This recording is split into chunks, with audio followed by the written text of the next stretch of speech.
Yo, welcome to the Vibe Provider podcast. I'm your host, Caitlin Friel, and I got my DEA dad back on the pod. Say what's up. Hi. So my dad was on the podcast a couple months ago, I would say, and he told some DEA stories, and that just stands for Drug Enforcement Administration. So, like, I describe that as the FBI but for drugs. So FBI are like getting bad guys, DEA agents are getting drug guys. So if you haven't heard his first episode, you should go listen to that. It will say DEA stories with Tracy Dewey, aka my dad. So this is part 2. We're coming back with some more stories. But before we get into the episode, we're going to share life updates and current hyperfixations. So, Dad, take it away. What's going on the next little bit? So, I don't know if you know, but in my last episode, I mentioned that The Chosen was one of the things I really enjoyed. Yep. And they recently came out with season 4. And I don't know if there's like 6 or 7 episodes that came out. Mama and I watched those, and they only get better and better. And I think I told you the guy that portrays Jesus is like super good. Portraying yourself as Jesus has got to be a pretty challenging thing. So no, for real. We like that. Some other updates. We've been out camping. We purchased a used trailer. A practically brand new. Well, other trailer was a 1972 Shasta, so there wasn't much there. So this one had all kinds of a shower, a toilet, a microwave, an air conditioning, hot water heater, which I didn't really have in our other trailer. So it's kind of overwhelming to try and figure out everything, how it works, but we were able to do it, and we've been traveling around doing camping, seeing family. We just got back from visiting our son down in Pocatello, and my dad had his 90th birthday, so we went down there to Salt Lake City. So those are some of the updates. Yeah. So yeah, their camper is super nice. It's got all the works. Yeah, dude, they got a queen size pillow top bed in there, feels like. So yeah, the camper is awesome, and they, as soon as it got warm enough, they jumped in that thing and went. So they've been camping, they've been using it. But for my life update, we're right in the middle of grandma and grandpa camp. So it's a couple days before our family reunion starts. We're actually, if you're watching this on YouTube, you are not seeing the collage behind us, but instead some family pictures and a DEA poster. We're at my parents' house recording for you. We're not going to miss a Friday. But so we have 4 out of the 8 grandkids, all girls, partying. We've been making our way from Pocatello to my parents' house in Washington. We have been making some stops. We've been camping. My dad picked some super cool camp spots. The first one, 3 Island State Park near the Snake River. Yeah, Glens Ferry, Idaho. Yeah, super pretty park. Then we stayed outside of Pendleton. It was called Immigrant State Park in Oregon. Yeah. The only bad thing about that, it was right next to I-84. Yep. That's like you hear these trucks going by 24 hours, 7 days a week. Yeah, but it's really pretty. It had evergreens super tall. And every time we stopped, they would just get out of the car and play. It's fun to watch them. They're all close in age, and they've been like playing make-believe. And my family, the kids like to put on plays, so they like to like do backstories on their favorite characters. So right now they're really loving Pirates of the Caribbean, so they're doing like Jack Sparrow's backstory, and that's like what they'll do for plays. And so it's pretty cute. Other than that, my brothers and their spouses start coming into town starting tomorrow, and then we are planning on going to Canada. There's a water park. Honestly, this trip is pretty much just for the grandkids to just hang out, chill. Some of the grandkids live on the other side of the country in North Carolina, and so this is just for them to make core memories, which I feel like they are. Like they just got done playing in the sprinkler in the backyard, and I'm like, wow, to be a kid, they're making it seem like they're having a great time. Um, but Grandma and Grandpa also promised the kids that they get ice cream every single day. One thing I was talking to my parents about is because when they're not your kids, you don't want to like say, like you can't have that, you can't eat that, whatever. So we kind of just say you can eat whatever you want, just don't get sick. So what do you feel like? What do you feel like when like they come? You don't want to like step on people's toes and stuff.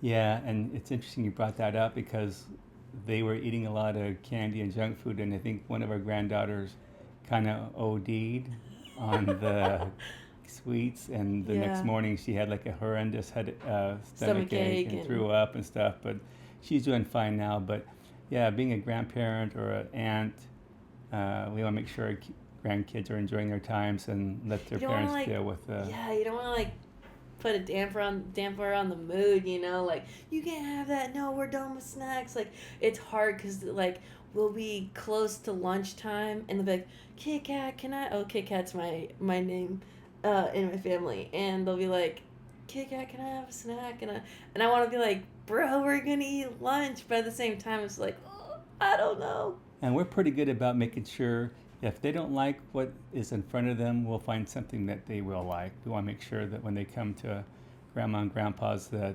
it's safe for them to eat Yeah, whatever they want to eat. so we just been snacking, eating, getting ice cream. It really has been the best time. But that's pretty much it. Just this family reunion is finally here, and then my siblings come in and we'll all be together. Hopefully we'll have a good time. I'm also the feelings police, so I gotta make sure everyone feels included, that the joking doesn't go too far.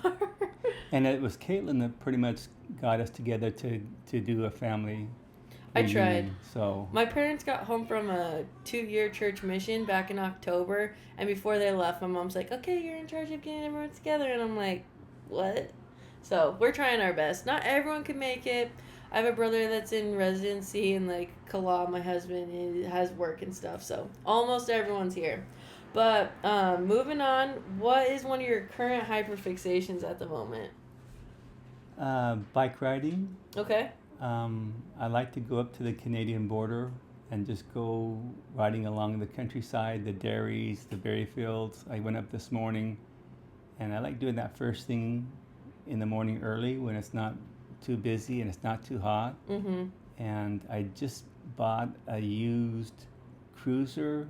I think it's like a 6-speed, 7-speed. Oh, It dang. doesn't go really fast, but it's nice and comfortable and just kind of plug along.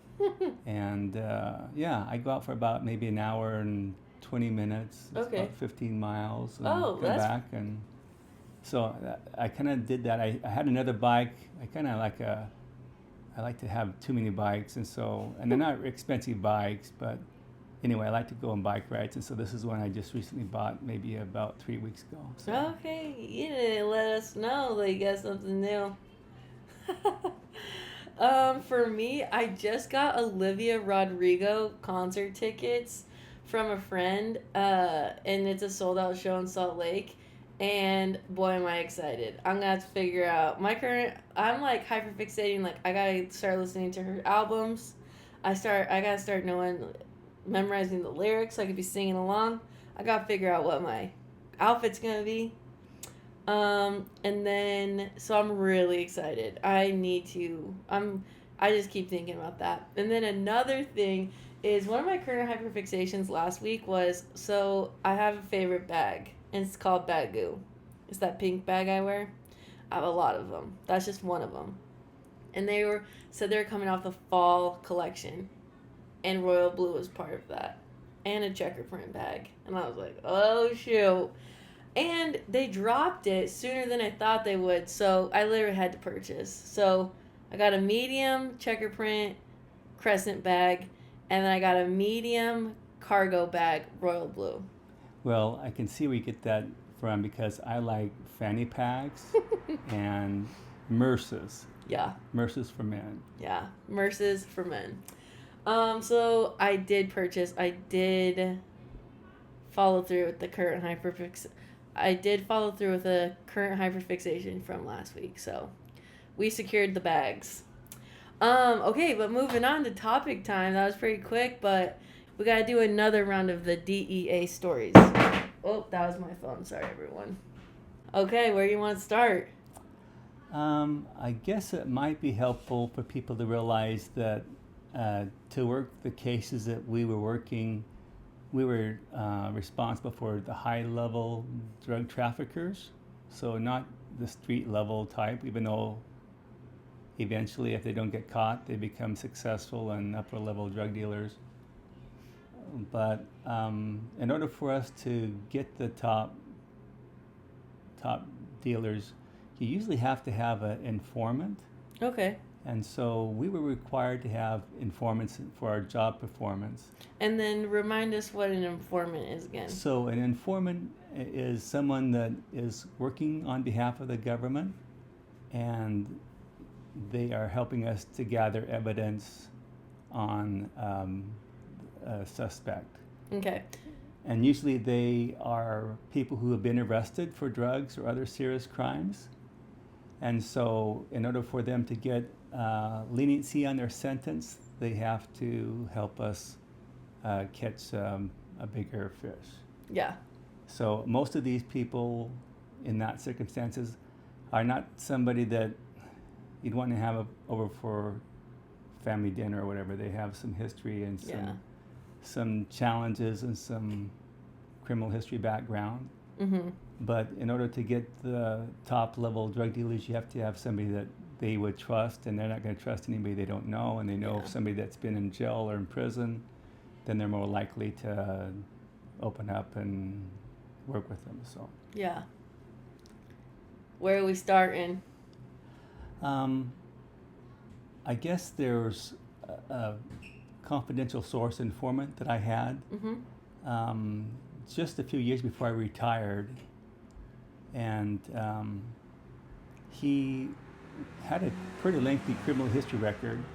He's been to prison, and we didn't have any charges on him, but he came in and wanted to give us some information. So some of the information he gave me, I corroborated it and found he was trustworthy. He knew what he was talking about, the people.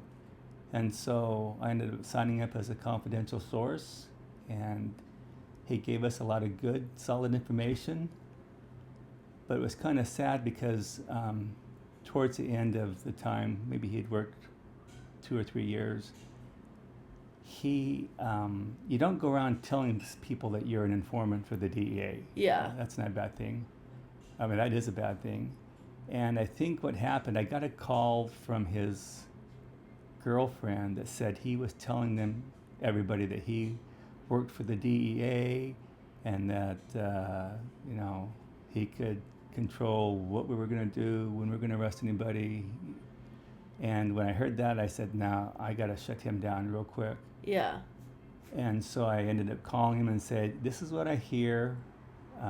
That's not according to our agreement. You're not supposed to go around telling people who you work for. Yeah. And I ended up deactivating him.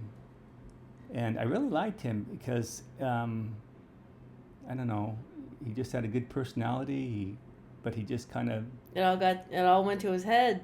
Well, he also had gotten involved in criminal activity earlier, and so kind of...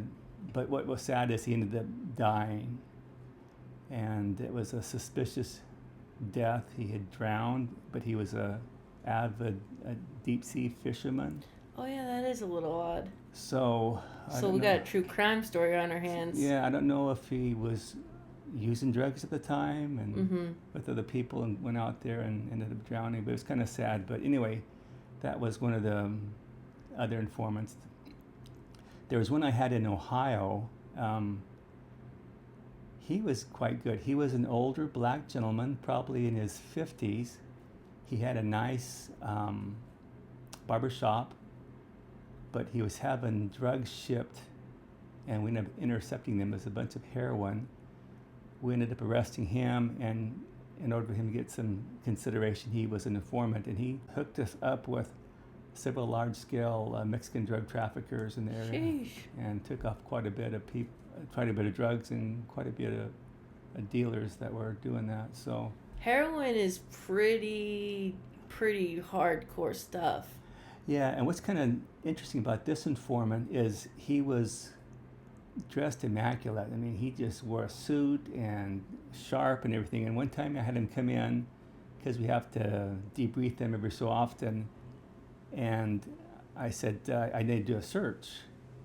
And it was kind of odd. He kind of looked at me a little odd. And so as I searched him, I pulled out a spoon with residue on it. And obviously it was heroin, because you take the spoon, you put heroin, you heat it up, and then you inject it with a syringe into your veins. Ay, ay, ay. And he was able to function well, but he was a heroin addict. And so I had to tell him that you're not supposed to be using drugs. When you signed up for us, you knew that.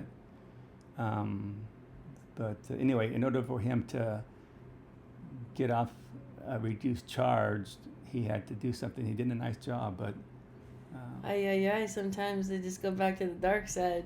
but without people like that, it would have been difficult to get the bigger people that were involved in drugs. So Ay, ay, ay. That's crazy. Do you feel like heroin was like more like a Michigan, Ohio kind of drug, and then out here when you moved to Washington, was it like different? I feel like Toledo, Ohio is like known for, like, Detroit and Toledo are like known for heroin. And yeah, I think when I first came on the job in the mid 80s, marijuana and cocaine and methamphetamine were the big thing in the Northwest, in Oregon. Mm-hmm. Then when we moved to Ohio, definitely heroin, cocaine, marijuana was always involved there. And then also MDMA came out, and that was busy. But yeah, mostly it was heroin and cocaine in the Midwest. And it was Detroit was a big supplier, also from Chicago, New York. Toledo was kind of the crossroads from I-90 going east and west, and then, or I think it's 80 going east and west, and then also I-75 going north and south. So it was kind of a key point of transportation. So do you feel like your responsibilities change from, like, when you're a younger DEA informant versus when you're older? Yeah, and not an informant, but an agent.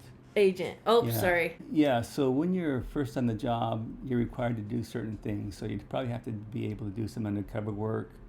When you're first on the job, you're usually the first one through the door on search warrants. You're logging evidence. Okay. You're working long hours. You're coming in, working a lot longer hours than the senior agents that have been around. Okay. You're saying that the undercover, like, wasn't really your special spot, or wasn't really your best work, so you mostly took with the technology and behind the scenes and wiring and tapping and that. Are there some people who are just flawless agents, just go out there and then they're just the best at undercover? There's very few that are really good at undercover. Okay. And those that are good, that's pretty much their responsibility. So Okay. they may not be good at report writing or logging, acquiring evidence, things like that. But if they're good with undercover, being able to work with those people that are trying to, get them to open up and talk to them or deal drugs with them, that's a pretty good specialty that they're able to work with. But there's other things like acquiring evidence, surveillance, report writing, those kind of things, handling technical equipment, obtaining the audio recordings, things like that other agents will know where to put the wire and or the bug. Sheesh. So those kind of things, I was good at that. I was a tech agent. Part of my responsibility was that. So Okay. we worked a surveillance van that looked like a work van. It looked like a plumber or like a handyman van. Yeah, we put ladders on there. We had periscope that pop up, and it had recording devices, and yeah. So I was able to do those kind of things. So each person has maybe a specialty they're good at, and, Okay. and when we work together as a team, that's good. So not everybody has to be really good at Oh, certain love it. things. So it's No, that's kind of teamwork. perfect. And just like as a little back, and just to give you a visual, the surveillance van is kind of like what you've seen in the movies, where they like hop in the van. There's TVs and switches everywhere. Like that's exactly what it looks like when Tracy's working in the surveillance van. And they had ladders and like PV pipes and stuff on the top to make it look like a plumber's van or like a handyman's van. And then there's what's it called, camera equipment up there. Yeah, so you would have no idea. Yeah, you wouldn't be able to know it wasn't a. Have you ever had any coworkers get burned? I did, and I was one that got burned. So we were contacted by the Toledo Police Department. They had a narcotics vice detective. It was a black female, and when they were going out doing search warrants on people they knew that had drugs, when they hit the house or the apartment, they went in and didn't find anything. And they realized that these drug dealers were being tipped off, and this detective had grown up in Toledo, knew a lot of these people when she was growing up, and so they suspected that she was the one that was tipping them off. And her boyfriend was a convicted drug felon, and he was staying with her, and she was driving his car, and I think they kind of talked to her, said, hey, you know, this is not something you should be associating with. And she said, well, you know, it's my personal life. I'm not doing anything wrong. And so they set it up where they had us come in, not associated with the Toledo Police Department. I was in the surveillance van. I parked in their neighborhood and was there for a couple of days videotaping her boyfriend, who was an ex-drug dealer, coming in and going out and driving cars and things like that. And about the second day in, he came out, was walking around the van and started pounding on the van, and then she came out, was looking around the van, trying to see what was going on, and obviously the van, they realized it shouldn't have been there or something. And this is the surveillance van? Yeah, the surveillance van. And so rather than just me get in a few minutes and drive away, which would be kind of odd, I guess, the Toledo Police Department had their tow truck come out and pick up the van and move it. Oh, smart. But anyway, she didn't end up losing her job. I think they transferred to another bureau where she wasn't working drugs or vice. That's messed up. Yeah, that was one I'm thing surprised that she didn't lose her job. I guess they didn't have enough on her to lose her, but Oh, that makes sense. So when he started banging on the van, were you in there? yes. Were you panicking? Well, they can't get in, right? Yeah. The doors are locked, but you got people out there pounding on the door. What's going on? Who's in there? It's like, yeah, your heart starts to pump. And of course, you know, I'm armed, so if something was to happen, they're trying to break in, I'd be able to take care of myself. But, yeah, you're A-okay. Yeah, but yeah, that was... Got burned, baby. And there's other times. So there's one time we were in Bellingham, and we were following around this successful drug dealer. He just got out of prison and was making money, all kinds of money, because we could tell as many drugs as he was selling out on the street. And we were following him around, and you know, he was going down these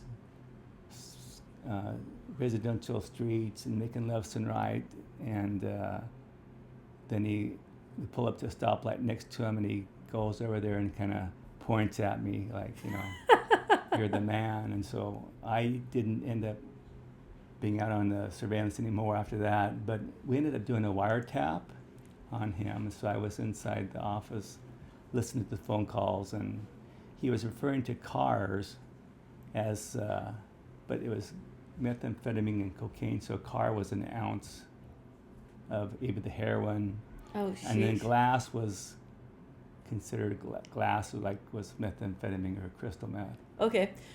So Since you've been retired for a while now, do you think the lingo has changed? Like, do you think if if they were like, Tracy, come into work today, and you went in there, do you think, like, you know, like, it's been however many yeah, years? almost 8 years. For like heroin, methamphetamine, cocaine, no, I still probably would be the same type of code words and stuff. But yeah, there's the fentanyl that's coming out, opioids that they have. I'm sure they have nicknames for those, but Yeah. so I just know when I was in the Midwest, methamphetamine labs were becoming more and more popular, and people, they were not real big quantities of methamphetamine they were making, but they would take the pseudoephedrine tablets, crush them up, they'd get lithium batteries and cut up the lithium, Whoa. and they needed this stuff that was called anhydrous ammonia, and it's a fertilizer that they use to spray over the fields to help with the plants, actual like corn or Wow. other types of crops. And so we would find a lot of people were going out stealing these anhydrous tanks out in farmers' fields and taking them back, and That's wild. or they'd take like a propane tank, a smaller one, a 5-gallon container, and download one of those big nursing tanks that'd be pulled around by the tractor. Whoa. And there was one time, it was in central Ohio, we get a call that there's a methamphetamine lab, and so we go out there. Of course, it's like 3 o'clock in the morning. We get out there, and he had taken this, it was a big, huge propane tank that he had emptied out the propane, and he had gone and got one of those nursing tanks from the farmer's fertilizer company and downloaded this anhydrous ammonia into a propane tank. And it's not safe because it corrodes the tank and can be dangerous. And so we had to have a licensed contractor come out and real carefully release the anhydrous ammonia that was inside this big, huge propane tank. Whoa. It took him like about 6 or 7 hours. And good thing it was like early in the morning so the neighbors wouldn't smell this ammonia smell. Wow. Kind of be worried. So yeah, that kind of comes to mind. But like I said in the past, methamphetamine is a stimulant, and so the people that would make it would use it, and it would cause you to stay awake for like 3 or 4 days before, finally crashing. And so Wow. you usually find them out in the middle of nowhere cooking up meth at 3 o'clock in the morning because it can't sleep. And Oh then my gosh. you have to deal with taking evidence, samples, photographing, and then having a licensed contract come out and get it. So Did you feel like the people making drugs were smart or not smart? not smart. Which is so crazy because I'm like, wow, they're literally figuring all this out and what to use and how to make it and all this stuff. So it makes me feel like they have to be smart to figure this all out. So the old process, when they used phenolic acid and methylamine, yeah, you pretty much need to know what you're doing, but they have since simplified it using just tablets and lithium batteries and a solvent and stuff. So The fact that they know to use those, though, is wild. but most of the stuff is you could buy over the counter Crazy. back then. So, and somebody would show them or get on the internet and follow the instructions, and they could make an ounce and sell it for, $1,000, and Sheesh.